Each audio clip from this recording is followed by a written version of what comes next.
Well, we are continuing our study out of the book of Ecclesiastes. In the last time we broadcast, we had looked at the prologue, which was about the first 12 verses of the book of Ecclesiastes, where Solomon introduces what he's talking about. Now, when we come to this next section, Solomon is assessing life in three basic areas. One, in terms of wisdom. Two, in terms of folly or foolishness or hedonistic living, we might say. And then three, in terms of toil or hard work, working to get ahead. And so he's going to think about life in those three areas. And he says in the beginning here in verse 12, I, the preacher, have been king over Israel in Jerusalem. Well, we've already talked about that Solomon, I take this to be Solomon, and it's not very many who were the king over Israel in Jerusalem. In fact, there's only three kings that could be said to be king over Israel: Saul, David, and Solomon, and only two of those were king over Israel in Jerusalem, and that is David and Solomon. So I do take this to be Solomon. So he says, and I applied my heart to seek out and search out by wisdom all that is done under heaven.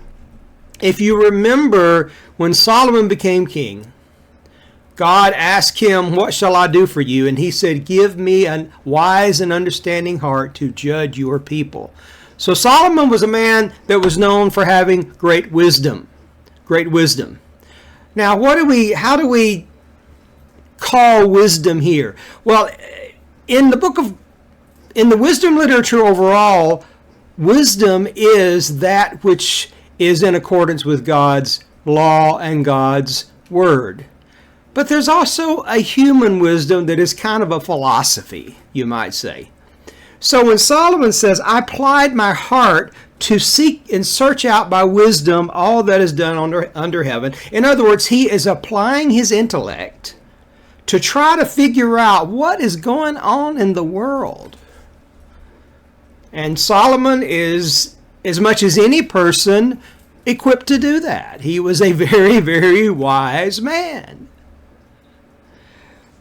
But he says to this, and this is in this verse 13 also, it is an unhappy business that God has given to the children of men to be busy with. So he's already telling you that he has assessed life by wisdom, and he said, this is an unhappy business. Now notice he is acknowledging that God is sovereign over all things. He's not looking at it from a secularistic standpoint, a materialistic standpoint. He's looking at it from the standpoint of God being sovereign. But he said, life is not good sometimes. It's an unhappy business. And he says in verse 14, I have seen everything that is done under the sun.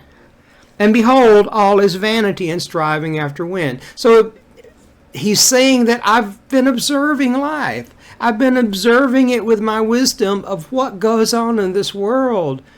And it's vanity. And I mentioned the last time that the word vanity means something that's fleeting. It can be something that's worthless or meaningless, but really the term is something fleeting. And it really kind of emphasizes that when he says the next thing. It is vanity and striving after wind. Have you ever tried to catch the wind?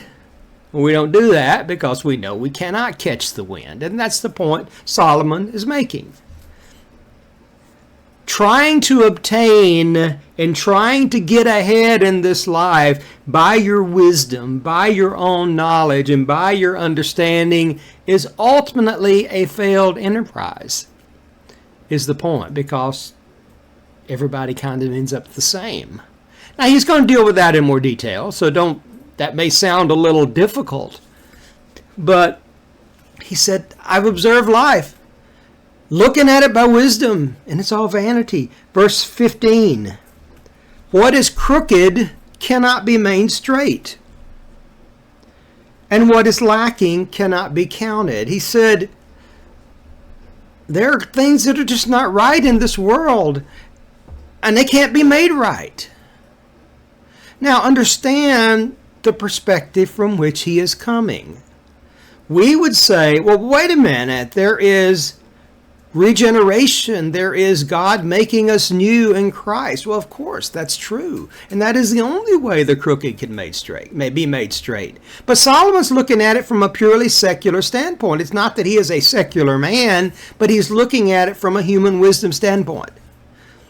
What can people do to make things better? He said, nothing. What is lacking cannot be counted, because he says there's so much lacking. There's so many things that are needed, and we can't even count it all. It's so much. Now, we would acknowledge that. We would look at the world around us and say, oh, there's so many bad things going on.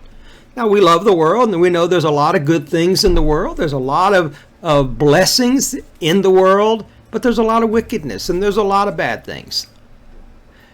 And we say there's so much that needs to be done that we can't even count it. And that's exactly what Solomon said. This is his application of wisdom to the world.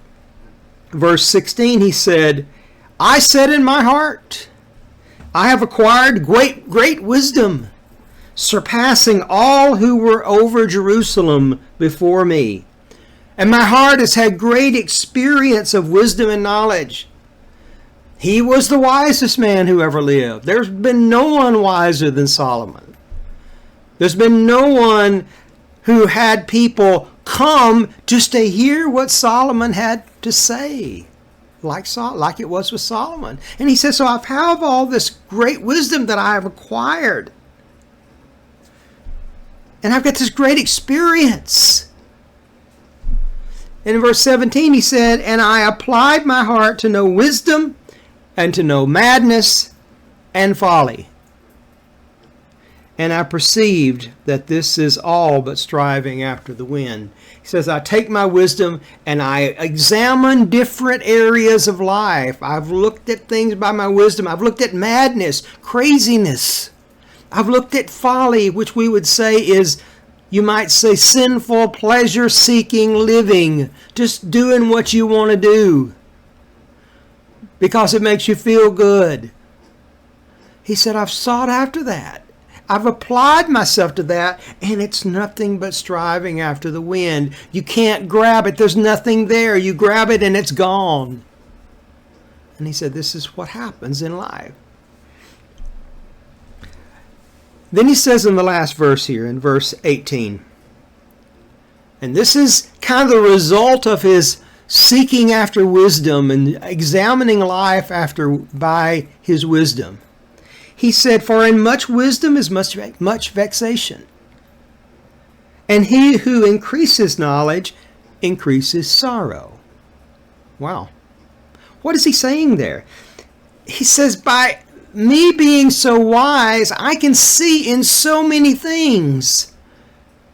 And because there's so much lacking and there's so much crooked, it's a vexation. It's difficult. And he said, the one who has greater knowledge and increases his knowledge, he only gets more sorrow. In other words, the world is such a messed up place that those who know more about it are in a worse situation. Now, this is kind of a statement of despair. I'm Solomon, I want to hear something positive here, and you're giving me negative stuff. Well, he's being realistic. This is the way the world is. And we have to acknowledge that we know the world is difficult. The world's a difficult place. And there's a lot of evil that happens. There's a lot of wickedness that goes on. There's a lot of men's inhumanity to man going on. There's human trafficking. There's abortion. There's perversion. You name it, it's going on in this world. And it went on in Solomon's world too. So nothing is new under the sun. He's already told us that. And he says the more you think about it, the more you investigate it, the worse it looks. So what does he then say? Well, he's going to go to the second thing he's going to look at. I don't think we'll get to all three today, but he's going to look at the second thing, and that is self-indulgence, pleasure seeking. Just do what feels good. If the world's so bad, just do what feels good and enjoy yourself however way you can. So he says in chapter 2, verse 1, I said in my heart, come now, I will test you with pleasure. Enjoy yourself. But behold, this also was vanity. Okay? If wisdom doesn't get it, and by applying my mind to these things makes me feel worse because there's so much wickedness out there, why don't I just try to ignore that and just enjoy myself? But I found out that was vanity too. It was fleeting. It didn't provide anything lasting.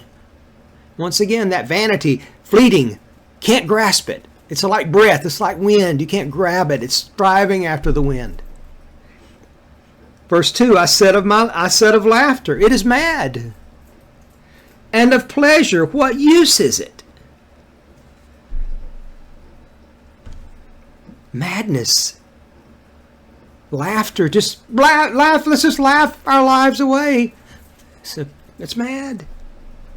And just seeking after pleasure, it's no use. Verse 3, I searched with my heart how to cheer my body with wine, my mind still guiding me with wisdom, and how to lay hold on folly till I might see what was good for the children of man to do under heaven during the few days of their life. So I investigated this. Now, I think we can say Solomon is talking about this as if he's almost like a scientist investigating various things.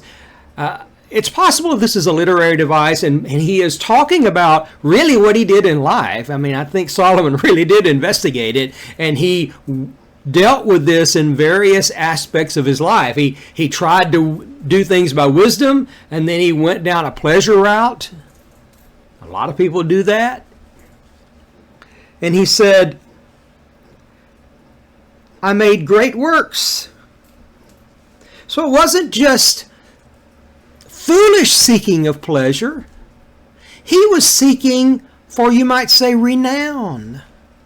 And that is another form of pleasure. When we hear pleasure, seeking after self-indulgence, we naturally say the sins of the flesh, and we think of it that way. And that is certainly one way to self-indulge.